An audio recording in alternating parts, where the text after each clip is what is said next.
He had $24 in his bank account. He slept on an air mattress that squeaked when he turned over. And someone at the school that morning laughed. He'll be a janitor forever. That laughter followed him like an echo. Jason was 28. On paper, he looked ordinary, an everyday face walking the empty halls after classes, a mop in his hand, a fluorescent light buzzing above. In life, he felt invisible. The bills piled up. His mother's medical debt climbed into 5 digits. He sold everything he could spare. His gaming PC, his camera, the guitar he taught himself on as a kid. Even then, the numbers didn't stop. One night, with instant noodles cooling beside him and the room smelling of old laundry, he scrolled through videos until his thumb stuttered. A title caught him: How I Became a Software Engineer with No Degree. He clicked. The video was simple: a man in a hoodie, a messy desk, a phone camera. But one line hit him like a fist. You don't need permission, you need capability. Jason closed the laptop, looked at his reflection in the black screen, and for the first time in months he felt something like a decision. Not a plan, not confidence. A single, raw promise: I will learn one skill that lets me make money. No more excuses. 49 days to start, 547 days to change my life. He chose the hard path, not the shiny one. He didn't chase startup dreams or miracle investment schemes. He saw what the market actually paid: short-form product design, workflow automation, AI-assisted assets that small businesses couldn't afford to ignore. If the world wanted speed and repeatability, he'd give it speed and templates. His toolkit was humble: a used laptop with a cracked screen for $120, a second-hand headset, and free courses on YouTube, Coursera, and forum threads. He learned Canva tricks, CapCut shortcuts, prompt engineering for Midjourney images, and how to stitch assets into a 15-second hook that stopped thumbs mid-scroll. He learned to export, compress, and upload. He learned metrics, retention, CTR, and what a 3-second drop looked like. The learning was humiliating. The first tutorials he posted were messy, subtitles garbled, cuts jittery. He filmed under a single lamp in his tiny kitchen. View counts crawled tens, then dozens. The landlord called. He ate ramen and watched his followers sit at 3 digits. Friends invited him to play. He said no. He was tired to the bone. His hands cramped from mouse use. Once he fell asleep on his keyboard and woke up with a stiff neck and a notification: 1 view.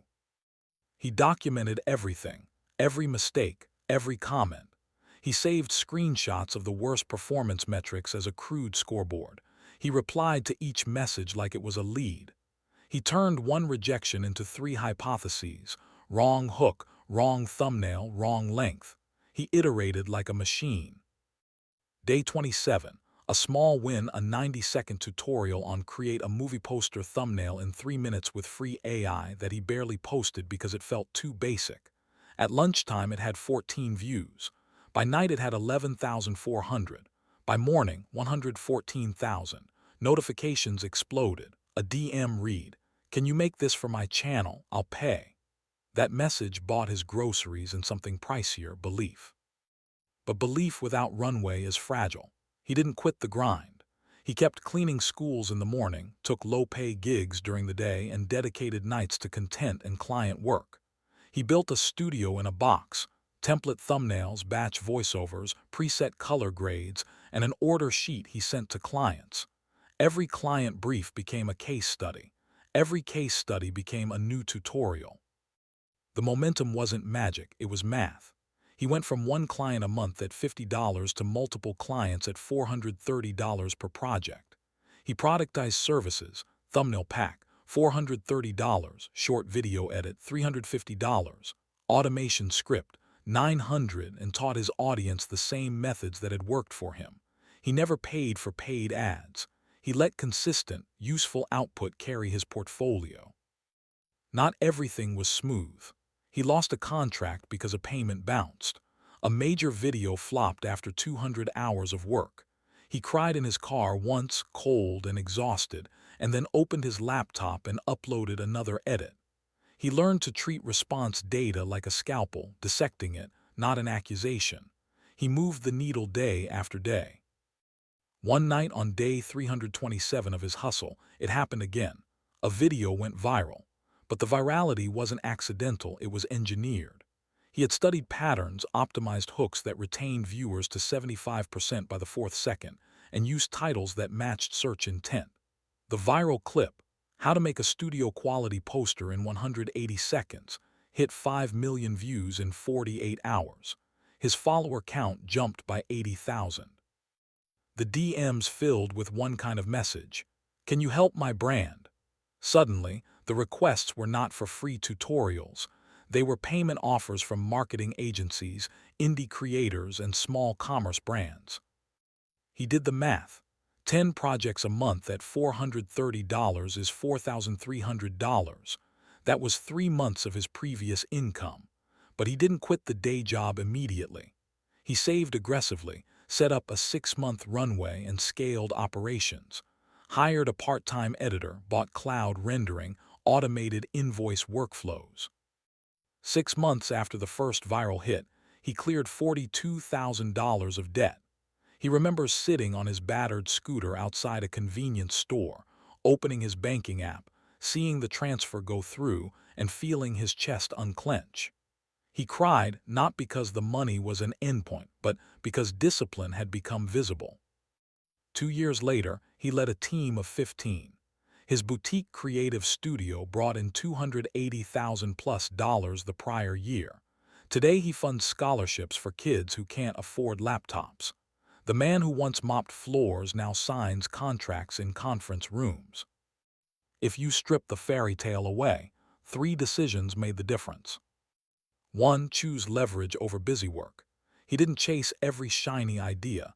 He found where time multiplied value.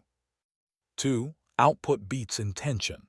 300 videos are 300 pitches. He treated content as work samples, not vanity metrics. 3. Persist to the place where others quit. Most people stop at the 90-day mark. He stayed for 547 days. There's no moral glitter. He missed birthdays. He sacrificed comfort. He failed publicly.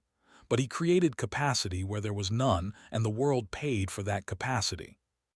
If you are at your lowest, here's exactly what to do today. Audit one skill you can monetize within 90 days. Build a routine, 2 hours deep work every day. Publish often, learn from data, not feelings. Save a runway, and reinvest in tools that speed you up. One last thing he wrote on a sticky note above his monitor: skill is currency, consistency compounds. When people ask Jason, "What's the secret?" he says, "There is no secret. There's work and stubbornness. There's the humility to be bad for a long time and the courage to keep showing up." If that moves you, like, subscribe, and share this story with someone who needs to see it. Start your first step today.